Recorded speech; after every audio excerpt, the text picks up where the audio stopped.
El seminario que vamos a tener a continuación, que es sobre la política y el cristiano adventista, es para darnos cuenta que la política tiene varios lados, no solo un lado, que es el proselitismo político, que es el que condenamos obviamente dentro de nuestro ambiente cristiano adventista, sino que también hay otros lados que nosotros no podemos desconocer, ser ignorantes sobre las otras situaciones en que podemos nosotros como ciudadanos, como pertenecientes o miembros de un Estado, pues participar.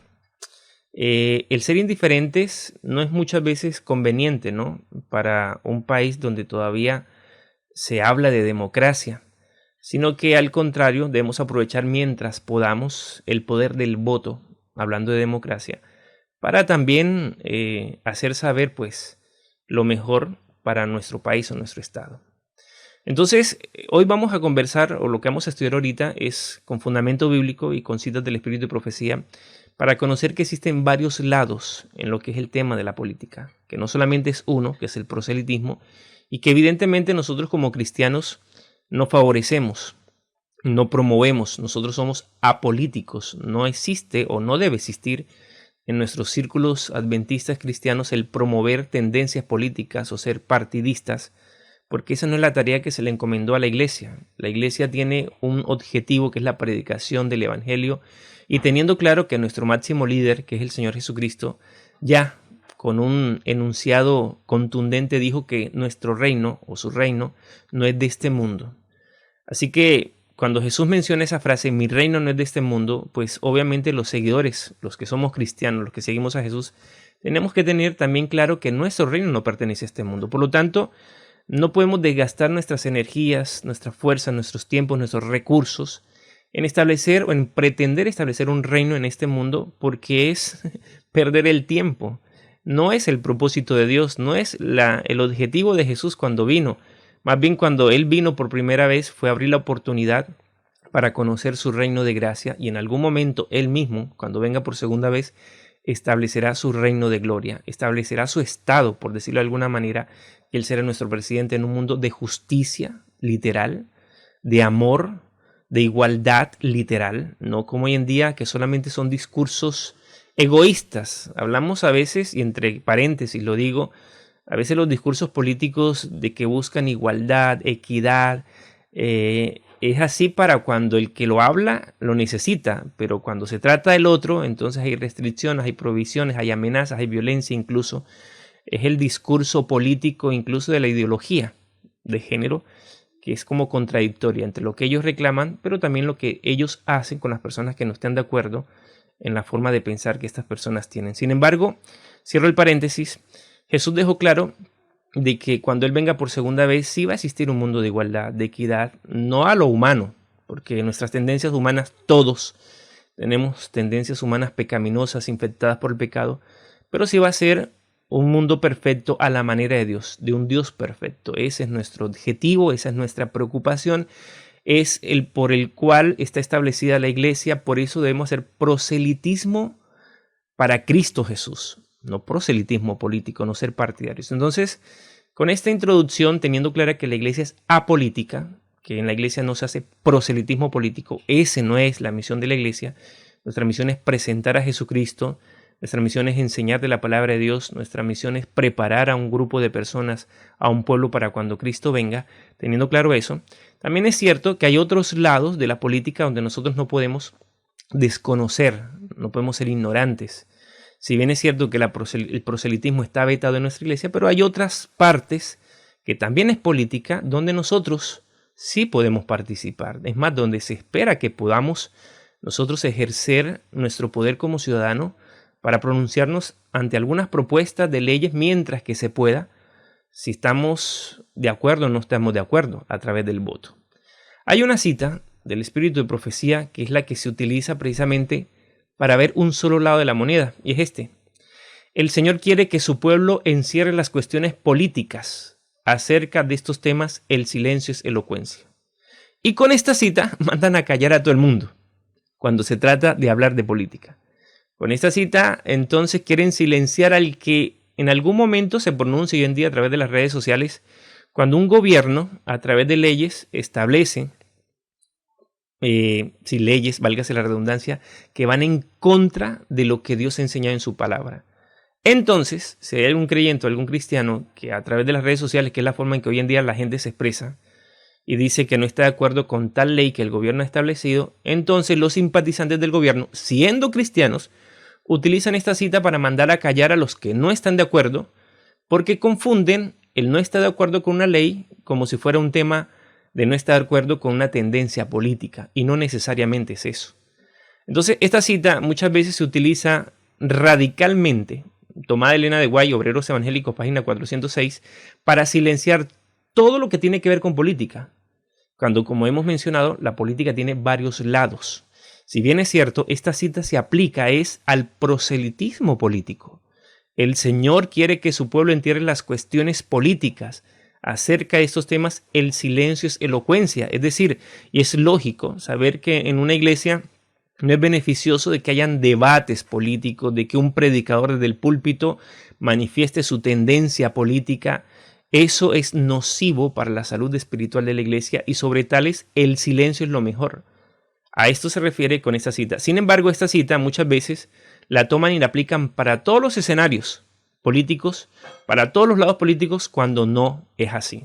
Ahorita vamos a ver, con las mismas citas del Espíritu de Profecía de nuestra escritora cristiana Elena de White, cómo también se abordan otros temas que tienen que ver con política, donde ella motiva no el silencio, sino el pronunciamiento de los que creen en Dios en ciertas situaciones. ¿Está bien? Vamos entonces a ver otra cita también que interesantemente se utiliza.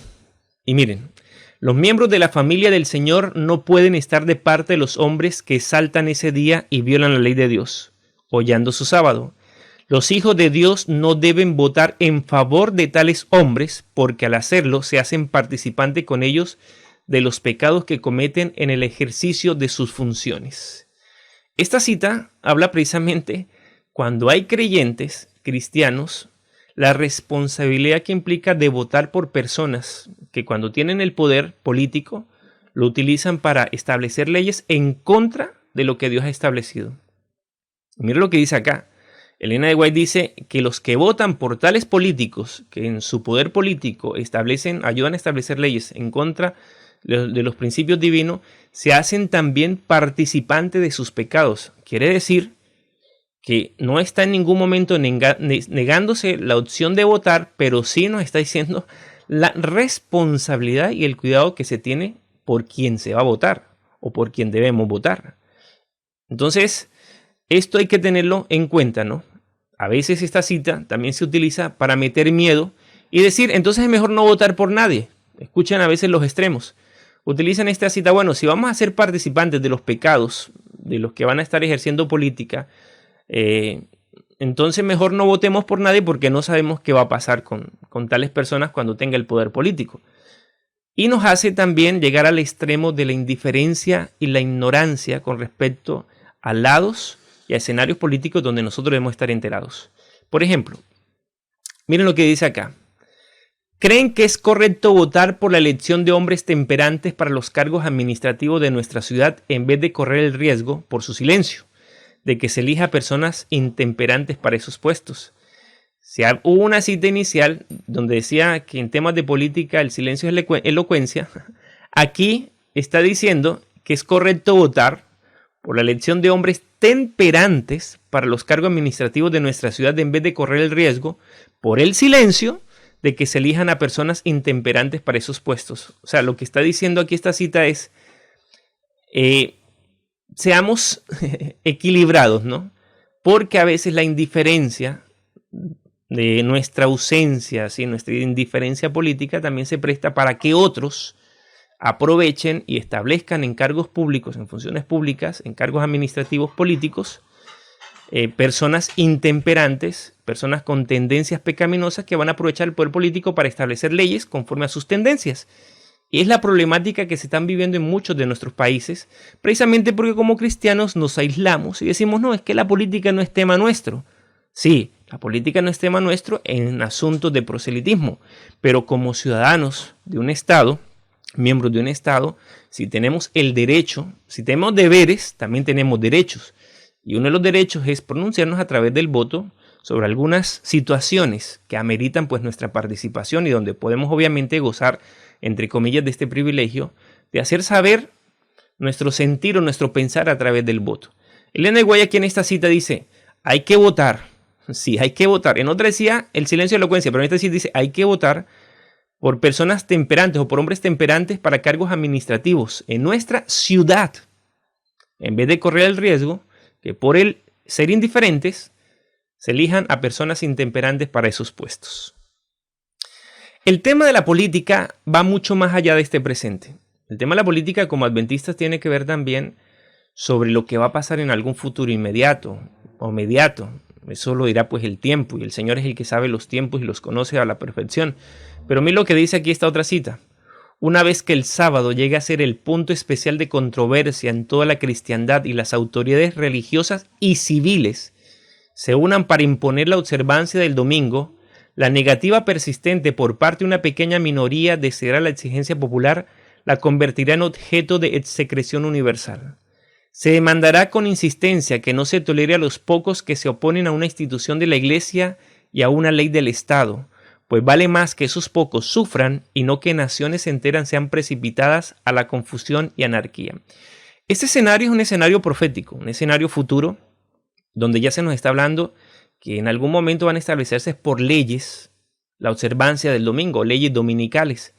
Es decir, que la ley dominical no va a ser un asunto de la farándula, de la televisión, no va a ser un asunto de niños, de una parte de... No, el tema de leyes dominicales tiene que ver con política. Aquí lo está diciendo esta cita. Por lo tanto, nosotros no podemos ser indiferentes al escenario político del mundo y donde estamos viviendo, porque de alguna u otra forma tiene que ver mucho con lo que creemos, con nuestras profecías, con lo establecido en la palabra de Dios de lo que va a ocurrir, ¿no? Con respecto a las restricciones en la libertad de culto, la imposición de leyes en contra de lo que Dios ha establecido, y de hecho que ya está ocurriendo. No solamente en lo que va a pasar con las leyes dominicales, que ese es el problema, y escúchenme acá, ese es el problema que como adventistas nosotros creemos y nos estamos preparando es para una ley dominical, una futura ley dominical. Y estamos dejando pasar por alto que ya los gobiernos y los estados por leyes no están atacando la institución del sábado, están atacando también otras instituciones establecidas por el Señor, el matrimonio, la familia. Ya ahorita en estos tiempos, ya a través de leyes tristemente se está atacando lo que Dios ha establecido por su palabra. Pero parece que como adventistas nos preocupara más, porque como ahorita no es momento de escándalo y de fijar una posición, hablar más bien del futuro, de las leyes dominicales, de esas leyes que van a coartar la libertad de conciencia. Y ahorita parece que hay una indiferencia de lo que está pasando con respecto a instituciones que Dios ha establecido en su palabra, como es la familia, como es el matrimonio, que es obviamente establecido ya por la palabra del Señor. Entonces, este asunto de la política es un asunto para tener en cuenta y no ser indiferentes al respecto, sino sabernos mover, porque son también, es cierto, arenas movedizas, donde no nos podemos descuidar porque podemos estar hundiendo, sino estar informados, pero también saber de que esto hace parte, ¿no? de los creyentes que no estamos todavía en el cielo, sino que todavía estamos aquí en la tierra, todavía pertenecemos a ciudades, a estados, donde tenemos un carnet, donde tenemos una cédula, donde nos hace ciudadanos y donde obviamente implica, como dije ahorita, deberes, pero también derechos. Vamos a estudiar ahorita estos 5 puntos. La Biblia y los gobiernos establecidos. Cristianos adventistas como candidatos políticos. El voto como manifestación de rechazo ante leyes que contradicen los principios de Dios. El proselitismo político y nuestro único mensaje y candidato, Cristo Jesús. La Biblia y los gobiernos. ¿Qué dice la Biblia? Dice acá 1 Timoteo capítulo 2, versículo 1 y 2. Exhorto ante todo a que se hagan rogativas, oraciones, peticiones y acciones de gracias por todos los hombres, por los reyes y por todos los que están en eminencia, para que vivamos quieta y reposadamente. Miren lo que está diciendo la Biblia. La Biblia dice que el apóstol Pablo escribe a Timoteo de que es necesario hacer oraciones, rogativas, peticiones, acciones de gracia por todos los hombres, por los reyes, por todos los que están en eminencia, para que vivamos quieta y reposadamente. Aquí escribe Tito: recuérdales que se sujeten a los gobernantes y autoridades, que obedezcan, que estén dispuestos a toda buena obra. Si bien es cierto, hay que respetar los gobiernos establecidos. Por alguna razón están establecidos. Entonces, como cristianos no queda bien irnos en contra de los gobiernos establecidos, faltando el respeto, buscando ideales personales, cuando se supone que ahora, si somos cristianos, ya no nos pertenecemos a nosotros, le pertenecemos a Cristo Jesús, y se supone que nuestros ideales deben ir acorde a lo que Jesús quiere, a los ideales de nuestro Señor Jesucristo. Se supone que nos despojamos del yo y ahora estamos nosotros abanderados con el mensaje de Cristo Jesús. Por lo tanto, en ese escenario, nosotros, dice la palabra de Dios en estos consejos, respetemos los gobiernos, respetemos los reyes, oremos por ellos, sujétense a gobernantes y autoridades. Es la forma de dar testimonio, siempre y cuando obviamente no haya una ley que vaya en contra de lo que Dios ha enseñado. Eso es muy distinto, ¿no? Pero mientras tanto, una de las mejores formas de dar testimonio precisamente que somos cristianos es respetando las autoridades establecidas, respetando a los funcionarios, tanto políticos como la Fuerza Armada que los estados tienen. Llámese la policía, llámese los militares. Es la mejor forma de dar testimonio. Romanos capítulo 13, versículo 1 y 7. Y me llama la atención porque aquí en Romanos, Roma, el imperio romano, el asunto no era como tan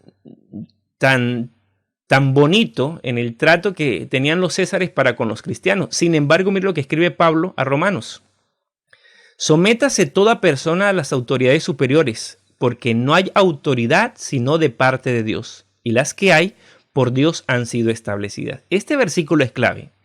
Sométase toda persona a las autoridades superiores. Se está refiriendo, en el caso de Estado, obviamente de política, a los gobernantes, ¿no? Porque no hay autoridad sino de parte de Dios, y las que hay por Dios han sido establecidas. Claro, Pablo escribe en un contexto donde existía la monarquía, ¿no? El tema de los césares. De hecho, en el Antiguo Testamento también algunos personajes bíblicos se movieron en esos escenarios políticos de las monarquías, a diferencia de hoy en día como se ejerce política, que es a través de la democracia. Y hay que entender también esos escenarios. Sin embargo, cuando ya está establecido un gobierno, sea a través de la monarquía o sea a través de la democracia, hay que respetarlos. Ya están establecidos, hay que respetarlos. Respetarlo en cuanto a sus funciones, que se supone, y ahorita lo vamos a leer en Romanos capítulo 13, es para el bien común de los pueblos o de los ciudadanos. Miren lo que dice acá. De modo que quien se opone a la autoridad, a lo establecido por Dios resiste, y los que resisten acarrean condenación para sí mismo. Porque los magistrados no están para infundir temor al que hace el bien, sino al malo.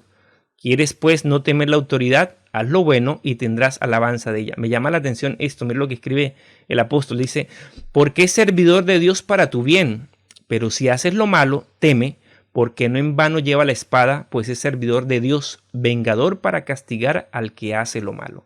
Interesante lo que escribe el apóstol, ¿no? Los magistrados, los funcionarios, los políticos, los gobernantes, el Estado, los que están ahí en representación del Estado, los que tienen esos poderes políticos, no están para infundir temor al que hace el bien, sino al malo. ¿Quieres pues no temer la autoridad? Haz lo bueno. Y esto es un consejo. Escuchen esto: el que se porta bien, el que es un buen ciudadano, no tiene por qué estar teniéndole bronca ni odio a quienes establecen autoridad y orden en la ciudad. Llámense en políticos o llámense en policías o llámense en militares, porque está haciendo el bien. Pero el que tiene un espíritu de rebeldía, de anarquía, que quiere la violencia para imponer sus ideas, obviamente va a haber una parte que lo va a confrontar. Ese es el deber precisamente del Estado para buscar la pax. Y digo paz con X porque me hizo recordar que Roma buscaba mucho eso, la pax, a través de los gobiernos, ¿no? La paz, la tranquilidad, precisamente los buenos procesos que deben existir en una comunidad y que obviamente el Estado debe prestarse para eso. Aquí dice: es servidor de Dios para tu bien, los que obviamente a través de su poder político trabajan para cuidar al bueno y obviamente castigar al malo. Y aquí lo dice: porque no en vano lleva la espada, pues es servidor de Dios. Yo creo que la cita es clarita, ¿no? Y con respecto a la idea que quiere transmitir la palabra de Dios. Dice: por lo cual es necesario estarles sujetos, no solamente por razón del castigo, sino también por causa de la conciencia, pues por esto pagáis también los tributos, porque son servidores de Dios que atienden continuamente a esto mismo. Pagad a todos los que debéis, al que tributo, tributo, al que impuesto, impuesto, al que respeto, respeto, al que honra, honra. Mensaje claro. Ahora, si hay algunas personas, y estoy hablando de los cristianos, que no le parece, que no le cuadra, bueno, yo creo que es un asunto ya de su corazón, ya de su conciencia, de su espiritualidad, pero una cosa es lo que dice Dios aquí, objetivamente a través de su palabra, y otra cosa es quizás alguna experiencia negativa que se haya tenido con algún gobierno y haya ese resentimiento, ese odio que a veces existe, y digo, hasta en aquellos que asisten a una iglesia, ¿no? Entonces, la palabra de Dios aquí es clara, ¿no?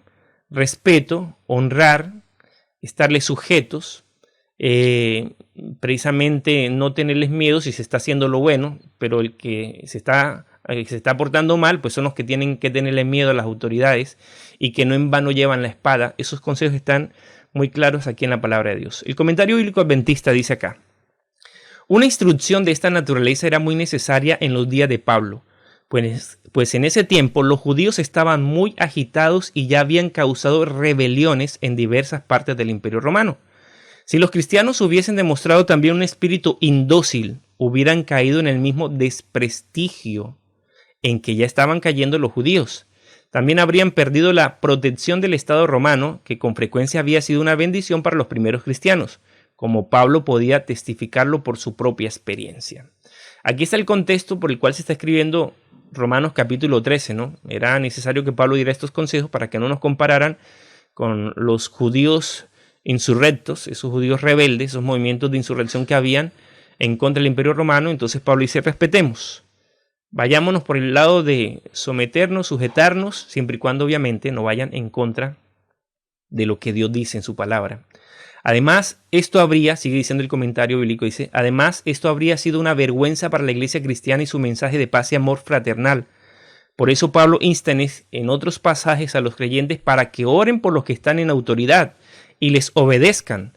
Pedro también ordena a los cristianos a que por causa del Señor se sometan a toda institución. Y si Pablo dio estos consejos, aquí también hay que rescatar un principio. Y es que el consejo de Pablo a someter a la autoridad es precisamente para dar un testimonio de paz y de amor fraternal. Y de aquí es donde podemos deducir que no cuadra la idea de que hayan creyentes cristianos en manifestaciones contra el Estado a través de la violencia. Eso no cuadra. Eso no cuadra en que un cristiano que tiene el mensaje de paz y amor esté haciendo parte de manifestaciones violentas contra los gobiernos. En primer lugar, no creo que sea una persona de verdad cristiana el que recurra a la violencia para rebelarse contra un Estado, contra un gobierno, porque no es el espíritu de Cristo y no es el espíritu de los que tienen a Cristo en su corazón, ¿no? Y por esa razón Pablo da un consejo a Romanos, y es un principio que rescatamos para hoy en día, y decir que nosotros obviamente no apoyamos ni estamos de acuerdo con manifestaciones violentas para hacer respetar o para reclamar algunos ideales. 1 Pedro capítulo 2 versículo 13 al 17 dice: por causa del Señor someteos a toda institución humana, ya sea al rey como a superior. Pedro, mire, clarito, ya a los gobernadores, como por él enviados para castigo a los malhechores y alabanzas de los que hacen bien. Porque esta es la voluntad de Dios. Lo está escribiendo la Biblia, está en la Biblia, ¿no? Porque esta es la voluntad de Dios, que haciendo bien hagáis callar la ignorancia a los hombres insensatos, como libres, y aquí miren, pero no como los que tienen la libertad como pretexto para hacer lo malo, sino como siervo de Dios. Y esto aquí es un punto interesante, ya obviamente repasando todos los demás conceptos que aparecen aquí en 1 de Pedro, de someternos a instituciones humanas, de respetar los gobiernos, de respetar los estados, de respetar los gobernadores, porque esta es la voluntad de Dios. También nos hace entender que la libertad no nos puede volver libertinos, desordenados, anárquicos, descontrolados, como es lo que algunos pretenden en una supuesta democracia y libertad de expresión. Llegan a cruzar el límite y se vuelven precisamente faltas de respeto, violentos, libertinos. Y dice aquí el versículo 16, y por eso está con rojo, como libres, pero no como los que tienen la libertad como pretexto para hacer lo malo, sino como siervo de Dios. Entonces, esto aplica para los cristianos. Obviamente, debería ser un consejo para todo ciudadano, y decirle, miren, jóvenes y adultos, o sea, la libertad, la democracia y la libertad de expresión no implica entonces escondernos ahí para atacar a otro, para faltarle el respeto a otro, para pasarnos a llevar, una expresión aquí muy chilena, a los demás supuestamente reclamando mis derechos. No, sino como siervo de Dios, en este caso para la iglesia, ojalá los demás que tengan el mismo espíritu, en el respeto, en el espíritu de comunidad, hablando obviamente de la sociedad. Honrad a todos, amad a los hermanos, temed a Dios, honrad al rey. Miren lo que dice aquí. Teman a Dios en primer lugar, pero también hay que respetar, ¿no? Honrar al rey. Es claro, y lo hemos dicho ya a través de esto que hemos conversado, de que Hechos 5:29 nos recuerda, respondiendo Pedro y los apóstoles dijeron, es necesario obedecer a Dios antes que a los hombres. Es necesario obedecer a Dios antes que a los hombres. Mas Pedro y Juan respondieron diciéndole, juzgad si es justo delante de Dios obedecer a vosotros antes que a Dios. Aquí está clara, con un escrito está la idea, el mensaje, el consejo. Siempre va a ser en primer lugar la obediencia a Dios y después a los gobiernos. Si hay alguna ley que contradice lo que Dios dice, hasta ahí llegó la obediencia. Primero está Dios. Es necesario obedecer a Dios antes que a los hombres. Y también aparece aquí, ¿no? Es necesario obedecer la misma idea, ¿no? Al Señor en primer lugar. Juan 18:35 me dice, Pilato le respondió, ¿soy yo acaso judío? Tu nación y los principales sacerdotes te han entregado a mí. ¿Qué has hecho? Respondió Jesús, mi reino no es de este mundo. Si mi reino fuera de este mundo, mis servidores pelearían para que yo no fuera entregado a los judíos, pero mi reino no es de aquí. Esto es claro, ya lo hemos mencionado. Como creyentes, como cristianos, no podemos entregar nuestras aspiraciones, nuestras esperanzas en los gobiernos de turno. No, eso es contraproducente, es un daño psicológico, es un daño emocional, porque todos los gobiernos es dirigido por humanos y los humanos fallan. Y tampoco es la fe, ¿no?, de un cristiano. Nosotros debemos saber que nuestro reino no es de este mundo. Nuestro reino pertenece a la eternidad y se establece desde el cielo. Eso debemos tenerlo claro. Jesús lo dijo, todos los seguidores de Jesús debemos tenerlo claro, de que nuestras aspiraciones están más allá que lo que el presente, que lo que estamos viendo en este presente.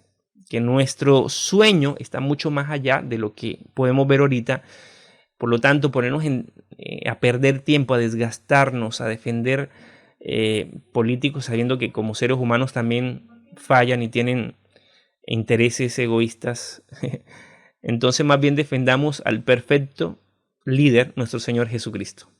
Ahora vamos a ver un lado de la política, y es cristianos como candidatos políticos. Vamos aquí a estas citas. Mire lo que dice Elena de White, la que inicialmente, y fue la cita que obviamente leímos, el silencio es elocuencia en cuanto a temas de política. Pero mire lo que ella también dice por acá. Por eso es bueno conocer los distintos lados de lo que tiene que ver con política. No es solamente con esa cita, como la que leímos al principio, que el silencio es elocuencia, mandándonos a callar, cuando hay otras citas donde Elena de White escribe con referencia a temas políticos. Y miren su forma de pensar, escuchen. Queridos jóvenes, ¿cuál es el blanco y el propósito de la vida de ustedes? ¿Ambicionan una educación a fin de tener renombre y posición en el mundo? ¿Han pensado lo que no se atreven a expresar, de que un día pueden estar en la cima de la grandeza intelectual, que puedan sentarse en los concilios deliberantes y legislativos? Leyes, legislar, política, gobierno, y dice, y ayuden a dictar leyes para la nación. Y mire lo que dice, no hay nada de malo en esas aspiraciones. Cada uno de ustedes puede dejar su huella. No deberían conformarse con logros insignificantes. Apunten alto y no escatimen esfuerzos para alcanzar esa norma. Aquí está una cita muy clara. De hecho, Elena de White no le quita y no restringe las aspiraciones de un joven, en este caso, si desea postularse y pertenecer a un concilio de deliberantes y legislativos, a dictar leyes, a ejercer una función política. Dicen, no hay nada de malo en esas aspiraciones. Entonces es bueno tener esto en cuenta, ¿no? Sin embargo, también es cierto que la iglesia establece ciertas recomendaciones cuando hay miembros de la iglesia que quieren moverse en los escenarios políticos, presentar una candidatura, aspirar a un cargo o función política. Esto es tomado del libro Declaraciones, Orientaciones y otros documentos, páginas 190 y 195, en el capítulo que se llama La relación entre la iglesia y el Estado. Mire los consejos que se dan. Primero, determina que los candidatos que son adventistas no usen el púlpito ni programas oficiales de la iglesia para pedir votos. Nada de proselitismo en la iglesia. Segundo, solicita que los miembros que se candidateen para cargos públicos electivos dejen sus funciones en la iglesia local durante el periodo de campaña. Eso significa, si son empleados de la obra, y ahorita quizás va a haber esa recomendación, pero si hay algún anciano de iglesia, alguno que tiene cierto cargo, función en la iglesia de liderazgo, si se está postulando, aspirando a un cargo político, lo mejor es que renuncie a las funciones en la iglesia. Obviamente no va a renunciar a su feligresía ni a su membresía, seguirá siendo miembro de iglesia, pero sí no va a ejercer el liderazgo en la iglesia porque ahora está ejerciendo un liderazgo con una aspiración política, y es bueno dejar las cosas claras y no mezclarlas, porque puede ser que utilizando su liderazgo en la iglesia aproveche y se le salga también sus propuestas políticas. Entonces, para evitar eso y no mezclar lo uno con lo otro, personas que se candidateen para cargos públicos selectivos dejen sus funciones en la iglesia, van a seguir siendo miembros de iglesia, pero mejor que no tengan liderazgo en la iglesia, mientras que obviamente están aspirando a un cargo político.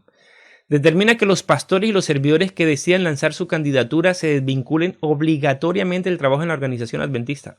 Toda persona que es sostenida por los diezmos de la iglesia, sean instructores bíblicos, obreros, maestros, pastores, si están buscando una candidatura, una función política, un cargo político, lo mejor es que renuncien, se desvinculen, para que entonces no mezclar lo uno con lo otro. Todo esto tiene como objetivo cuidar la iglesia, no mezclar la iglesia en temas políticos. Nuestra iglesia no es partidista.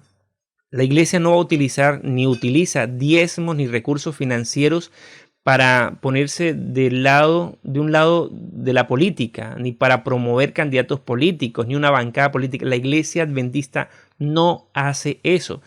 Tristemente se están viendo en otros círculos cristianos donde utilizan su influencia como cristianos para también establecerse como bancada política. Creo yo firmemente y por los consejos de Dios que eso no está bien. Mezclar la iglesia y la política es fatal, porque la política de por sí es un terreno delicado, ¿no? Son arenas movedizas, la discusión, las diferencias y muchas cosas que se viven en esos ambientes pues no son muy buenos, y menos meter la iglesia en estas situaciones. De hecho, no es la misión de la iglesia. Entonces, con base a ese objetivo de no mezclar la iglesia con temas políticos, por eso están estas recomendaciones. Los adventistas somos apolíticos, pero respetamos al miembro de iglesia que quiera postularse a un cargo político, ¿no? No posee ni lanza candidatos. Incluso si los miembros adventistas compiten por el mandato electivo, serán candidatos del partido político al que se han afiliado y nunca candidatos de la iglesia adventista. Ya aclaramos eso. La iglesia adventista nunca va a utilizar recursos ni personal para meterse en política.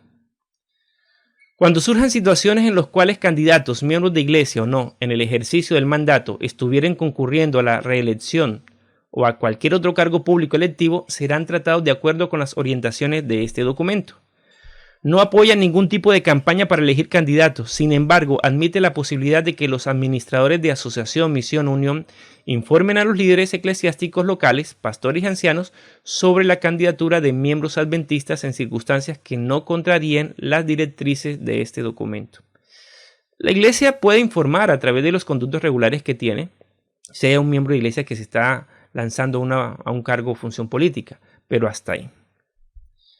No autoriza que sus miembros, ya sean oficiales públicos, candidatos, aquellos que ya han sido electos, representen o hablen en nombre de la iglesia adventista en el ejercicio de sus funciones. Ningún político o alguien que esté aspirando a una función política, aunque sea adventista, nunca está autorizado para que hable en nombre de la iglesia. La iglesia tiene sus conductos regulares, tiene las personas que se le delega esta responsabilidad de hablar en nombre de la iglesia cuando fuere necesario.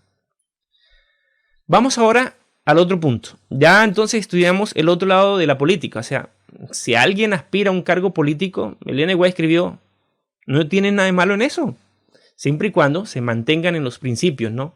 En los principios, en el buen testimonio.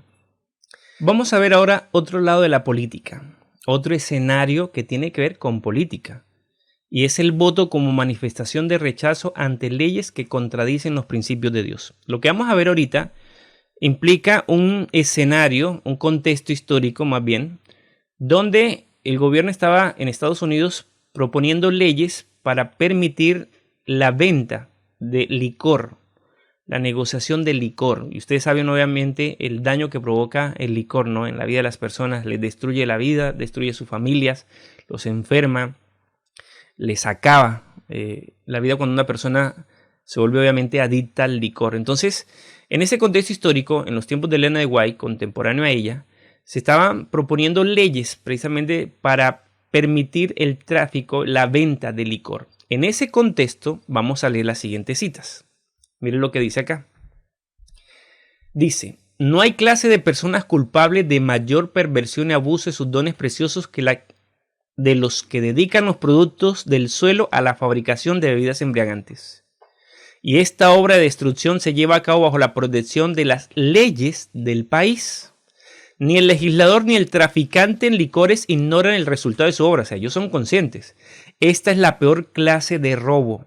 Sin embargo, hay hombres que ocupan posiciones encumbradas en la sociedad y en la iglesia que prestan su apoyo a las leyes que reglamentan el tráfico de licores. Cuando leo esta cita y tomo algunos párrafos, algunas frases, obviamente existe la decepción de pensar de que hay miembros en la iglesia que también prestan su apoyo a leyes que reglamentan el tráfico de licores. Entonces, no nos impresionemos si hoy en día también hay personas en la iglesia que se prestan para favorecer leyes en contra de lo que Dios ha establecido en su familia, en su causa, perdón, en su palabra, la familia. Ahí se me salió inconscientemente en lo que estaba pensando. Sí, la familia. Entonces, si están de acuerdo con leyes que no es de impresionarnos que hoy en día exista. Como también creo que en la iglesia obviamente hay muchas más personas que la tienen clara que aquellos que se dejan confundir por ideales o por la ideología, por el discurso mediático para envolver el pensamiento de los contemporáneos, para buscar aceptar y volver normal leyes que van en contra de lo natural, en contra de lo que Dios establece en su palabra. Pero mire, volviendo aquí al tema de lo que Ellen White está hablando, ¿no? En este lado de la política. Estamos hablando ya de la propuesta de ley para permitir la venta de licor. Mire lo que ella sigue diciendo. ¿Cómo pueden hombres y mujeres cristianos tolerar este mal? La parálisis moral que domina la sociedad tiene una causa. Las leyes sostienen un mal que mina sus mismos fundamentos. Muchos deploran los males que saben existen ahora, pero se consideran libres de toda responsabilidad en el asunto. Esto me llamó también la atención. Mucha gente rechaza el mal y todo lo que existe. Ellen White está hablando en su contexto, obviamente, que muchos sabían el daño que provoca el licor.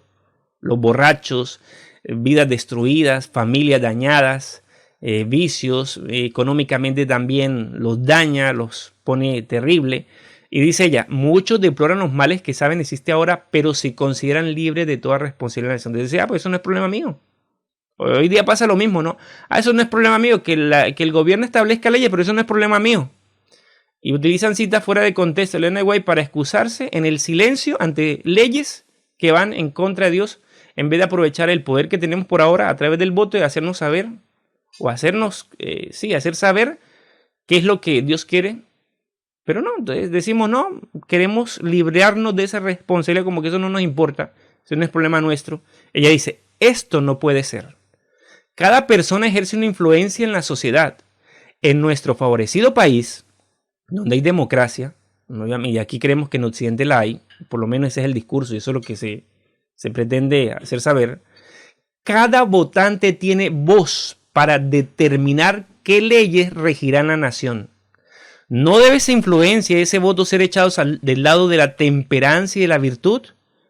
Podemos invitar a los amigos de la causa de la temperancia a unirse para el conflicto. Miren lo que está diciendo Ellen White. Ellen White está diciendo, en vez de excusarse y que pretender ser libres de responsabilidad por las problemáticas que existen por leyes que no favorecen a la sociedad Y en vez de decir como que ese no es problema mío, y algunos se vuelven hasta espirituales. Sacan textos de fuera de contexto, tanto de la Biblia como de Elena de White, para decir que el silencio es elocuencia, de que no sé qué. Elena de White dice, oiga, busquemos el equilibrio, o sea, centrémonos, no seamos desequilibrados. O sea, si tenemos la oportunidad que a través del voto nosotros ejercer una influencia para beneficio de donde vivimos, por favor, ¿cómo nos vamos a quedar quietos? Es más o menos la idea que está transmitiendo Elena de White. Y aquí está resaltado. En nuestro favorecido país, cada votante tiene voz para determinar qué leyes regirán la nación. ¿No debemos aprovechar esa influencia a través del voto? Es interesante hacer saber eso, ¿no? Podemos invitar a los amigos de la causa de la temperancia a unirse para el conflicto. O sea, hagamos lobby, en este sentido, por una buena causa. Hablemos de los resultados. Temblamos ante los resultados y nos preguntamos qué podemos hacer con terribles resultados mientras demasiado a menudo toleramos y aún sancionamos la causa. Los defensores de la temperancia no hacen todo su deber a menos que ejerzan su influencia por precepto y ejemplo, de viva voz, por la pluma y el voto, en favor de la prohibición y abstinencia total. O sea, aquí Elena de White está diciendo, utilicemos los recursos, en este caso, el manifestarnos a través de la viva voz, de la pluma y del voto, para hacernos sentir en contra de leyes que no favorecen obviamente la sociedad. No necesitamos esperar, mira lo que sigue diciendo acá, esto es contundente. No necesitamos esperar que Dios haga un milagro para producir esta reforma y así suprima la necesidad de nuestros esfuerzos. Nosotros mismos debemos trabarnos en lucha con este gigantesco enemigo, haciendo nuestro lema: no transigiremos ni cegaremos en nuestros esfuerzos antes de obtener la victoria. Este otro párrafo también me llama la atención. No necesitamos esperar que Dios haga un milagro para producir esta reforma. Es decir, dejarle todo a Dios. No es que eso es de Dios. Dios verá cómo hace. Y de esa forma cobarde, eludir nuestra responsabilidad, nuestro pronunciamiento o aprovechar por lo menos el recurso que tenemos hoy en día, que es el voto, para hacernos saber y pronunciarnos tanto por candidatos políticos que tienen ideales contrarios a los principios de Dios y que de seguro son dañinos para la sociedad, como también hacernos saber en contra de leyes que también hacen daño porque van contrario a la palabra de Dios y por seguro también hacen daño a la sociedad. Entonces vamos a quedarnos, y no es que eso es de Dios, dejemos que Dios haga, cuando usted tiene una responsabilidad como ciudadano que tiene que aprovechar, una influencia que debe ejercer para ponerse de parte de lo correcto, de parte de Dios, a través del voto en propuestas políticas donde usted sabe que tiene la oportunidad de escoger y de decidir. Entonces nos vamos a quedar quietos. Es más o menos lo que está diciendo Elena de White. Esto no es proselitismo político. Esto es con base a nuestras creencias, con base a nuestra fe, con base a nuestras convicciones, con base a nuestra doctrina. Es decir, con base a lo que está establecido en la palabra de Dios, con base a eso, actuar, fijar posición. En este caso ese es el consejo de Elena de White que nos da precisamente en estos escenarios políticos o en este lado de la política. Vamos ahora a tocar otro punto, el proselitismo político. Ya esto lo hemos mencionado varias veces, pero vamos aquí a las citas. Este es el otro lado de la política, ¿no? Ya hablamos de los candidatos políticos, hablamos del voto a través de la forma en que nos podemos manifestar en contra de leyes que no hacen bien a la sociedad o también apoyar a hombres que estén más cerca de nuestros ideales, nuestra fe, y no ese silencio o esa ausencia, hacerle ganar terreno a aquellos que sí votan por hombres que están en contra de lo que la Biblia enseña, de lo que la palabra de Dios enseña, y que se establezcan en cargos políticos para ejercer un poder y terminar obviamente imponiendo sus tendencias a un pueblo que obviamente ha sido indiferente, que es la tristeza más grande, ¿no? Espero hacerme entender con todo lo que estamos conversando. Ahora vamos a hablar sobre el proselitismo político. Los que están encargados de nuestras instituciones y escuelas deben guardarse con diligencia para que sus palabras y sentimientos no conduzcan a los alumnos por sendas falsas. Los que enseñan la Biblia en nuestras iglesias y escuelas no tienen libertad de unirse para hacer públicos sus prejuicios en pro o en contra de hombres o medidas políticas, porque al hacerlo excitan la mente de otros, induciendo a cada uno a defender su teoría favorita. Hay entre los que profesan creer la verdad presente, algunos que se verán así incitados a expresar sus sentimientos y preferencias políticas, de manera que se produzca división en el seno de la iglesia. En otras palabras, escuchen esto. En otras palabras, el asunto del voto es un asunto personal. La iglesia no está para hacer pronunciamientos políticos, hacer debates por leyes, por propuestas políticas. La iglesia no está para eso.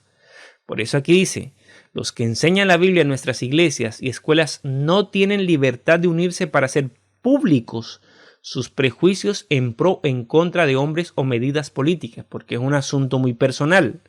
Entendamos eso, ¿no? Esto es el proselitismo político, y la iglesia obviamente no está de acuerdo, pero esto no significa al otro extremo de quedarnos quietos y callados cuando podemos ejercer el derecho al voto para favorecer hombres temperantes, como lo dijo Elena de White, o que estén de acuerdo con nuestros principios, o a través del voto sancionar leyes o condenar leyes o favorecer leyes de acuerdo obviamente a lo que se enseña la palabra de Dios.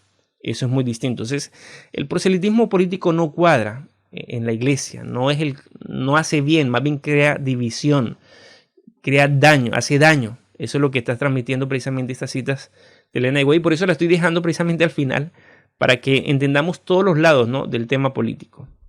Sigue diciendo, invito a mis hermanos designados para la obra de educar a que cambien de conducta.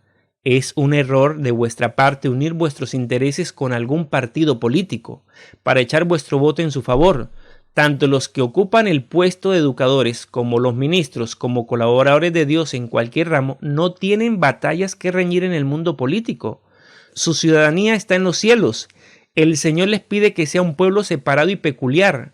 Él no quiere que haya cismas en el cuerpo de creyentes. Su pueblo ha de poseer los elementos de la reconciliación o de reconciliación.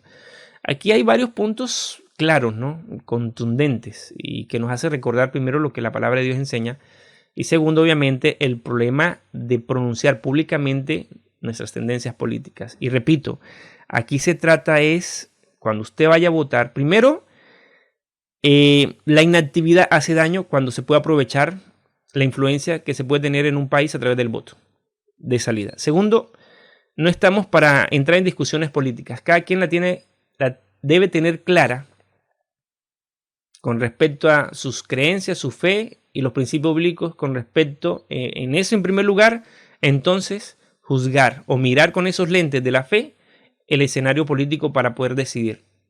¿Estamos? Si la cosa está muy complicada, pues obviamente es mejor, si hay duda, es mejor abstenerse a participar en un escenario donde la duda prevalece. Porque igual esto es temporal. Esto no es asunto de eterno, el tema político, ¿no? Entonces hay que pedirle a Dios mucha sabiduría para saber en qué momento actuar, en qué momento callar, pero también en qué momento el silencio hace daño y tampoco es favorable. Entonces es de Dios, la sabiduría de Dios, que nos debe ayudar a cada uno de nosotros de forma individual a cómo movernos según el país, según el momento histórico que se esté viendo, según las tendencias políticas que estén prevaleciendo en esos momentos, según las leyes. Hay que pedirle a Dios sabiduría para saber moverse o quedarse quieto, o también saber que el quedarse quieto hace daño. Entonces, todo eso es sabiduría de Dios. Pero estos son los consejos generales.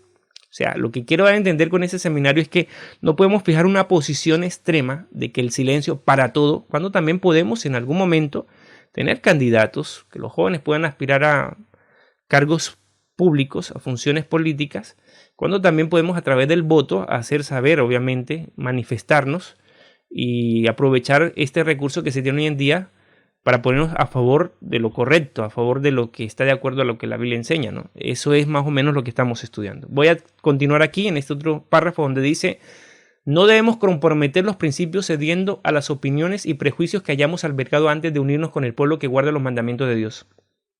Nos hemos alistado en el ejército del Señor y no debemos pelear en el bando del enemigo, sino al lado de Cristo, donde podemos formar un conjunto unido en sentimiento, en acción, en espíritu y en camaradería. Los que son verdaderamente cristianos serán sarmientos de la vid verdadera y llevarán el mismo fruto que la vid. Obrarán en armonía, en compañerismo cristiano. No llevarán distintivos políticos, sino el distintivo de Cristo. Y esta cita es contundente. No llevarán distintivos políticos, sino el distintivo de Cristo. ¿Y saben por qué esta cita es contundente? Porque desgraciadamente hay gente que se apasiona por la política y eso es dañino, dañino. Y es más triste ver cuando hay miembros de iglesia que se apasionan más por la política que por el evangelio. Que para ellos es más motivador ponerse la polera, la camiseta, el distintivo político que ponerse la camiseta o la polera de Cristo para hacer obra misionera. Eso es triste, es decepcionante. Cuando algún cristiano asume un distintivo político con apasionamiento y lo pone en primer lugar que poner obviamente la causa de Dios. Entonces a veces aquí en forma más criolla decirlo, les cuesta hacer obra misionera, dar estudios bíblicos, sacar tiempo para evangelizar, pero sí están prestos para ir a un mitin político, para ir a una campaña política, para hacer lobby a un candidato político. Entonces yo digo, oiga, esa clase de personas que se llaman ser cristianos, o sea, ¿qué andarán pensando? ¿Qué parte de la Biblia no habrán leído? ¿Será que leen la Biblia? Me pregunto yo, o es un asunto para preguntarnos todos, si no saben distinguir entre que eso es temporal, la política, y que lo que realmente cuenta es el reino de Dios y por el cual es donde nos debemos de gastar, donde debemos invertir nuestra fuerza, nuestros recursos, nuestro tiempo, para que prevalezca el reino de quien nunca se equivoca, de quien dio la vida por nosotros, Cristo Jesús. A veces los políticos utilizan a la gente, eso no lo negamos. En este caso, Jesucristo se entregó por la gente y es la gran diferencia. Los políticos son temporales, no puedo decir que todos son malos, pero son por tiempo. O sea, hoy están, en algunos años ya no estarán y estarán otros. Jesús es eterno. Jesús es eterno, Jesús la tiene clara. Los políticos, si bien es cierto que prestan un servicio a la comunidad, también buscan sacar provecho de su cargo político, de su función política. Jesús se entregó 100% para beneficio de la humanidad, que hasta dio la vida por. Entonces, yo creo que estas cosas nos deben hacer pensar de que primero está Dios, primero está su palabra, primero está las enseñanzas, primero está la fe, nuestro líder Jesucristo, y por ende, pues ya el tema político, como dije, con mucha sabiduría de Dios, saber en qué momento actuar, saber en qué momento callar, saber en qué momento utilizar los recursos que tenemos a la mano, según el país donde vivamos, para pronunciarnos a favor, no del político, no de una ley, sino a favor de algo que se acerque a lo que Dios quiere. Esa debe ser nuestra forma de evaluar los escenarios políticos en los cuales estamos viviendo, a lo que Dios quiere. Y esa es la otra. A veces no confundamos cuando alguien cuestiona alguna ley de algún gobierno y entonces algunos piensan que cuestionarla es hablar de política cuando la motivación de cuestionarla es porque va en contra de lo que Dios enseña. Tengamos eso claro, por favor. No confundamos lo uno con lo otro. A todas este seminario es precisamente para ayudarnos, darnos herramientas, ¿no?, sobre que no podemos ser indiferentes a los escenarios políticos que estamos viviendo, pero que también es cierto que debemos pedirle a Dios mucha sabiduría y sobre todo priorizar. Cuando se trata de escoger, primero está el reino de Dios y su justicia, que lo demás es temporal. Que primero está el mensaje de Jesús, mi reino en este mundo, que lo demás es temporal. De eso se trata. Familia querida, Dios los bendiga. Hagan sus comentarios, suscríbanse en el canal, hagan sus comentarios sobre este tema ahí en la caja de comentarios, sus aportes, para que entonces todos nos enriquecernos, ¿no?, de este tema que a veces es un poco malentendido, pero esperamos con la ayuda de Dios entender los distintos lados de la política. Bendiciones a todos, que la pasen bien. Chao, chao.